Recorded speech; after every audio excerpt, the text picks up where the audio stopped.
Let's take a look at navigating through the stories section, as that's what you'll be doing quite a bit in the database.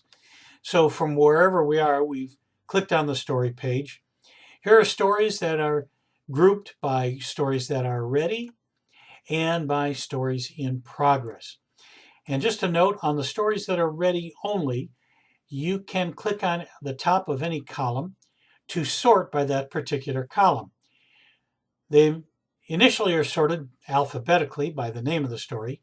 And just a note here, if the is in the title at the beginning, like The Three Little Pigs, it will actually be listed alphabetically by the name Three Little Pigs versus The Three Little Pigs. That eliminates a lot of confusion.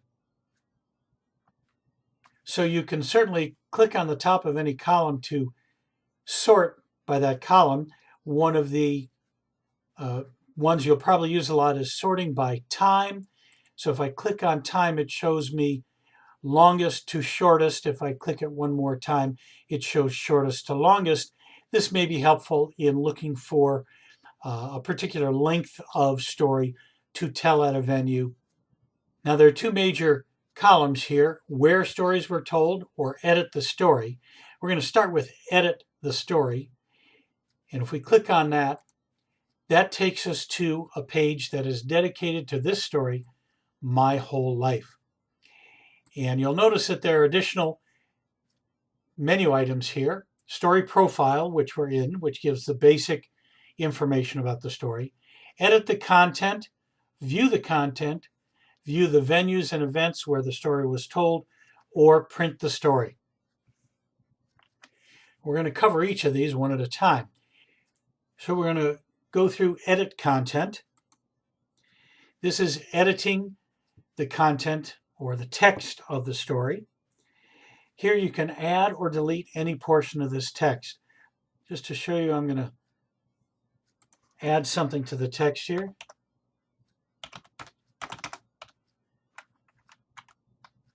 Maybe it is. And then click submit always to make sure that data goes in. And now we've changed the content. Now we can go to view content, which shows it in a little cleaner format without the editing portion. Straightforward. Now for just a moment, I'm going to skip over view venues and events and go to print story. This opens up a dialog box in either a new tab in Chrome or Firefox or a new window in Internet Explorer. And from here you can print this page, print a hard copy. Let's go ahead and delete those tabs and go back. Now to view venues and events, we see another page where this shows all the venues and all the events where My Whole Life was told. You can see there were 2 events in the past, or it shows events in the futures, events that are planned for a date in the future.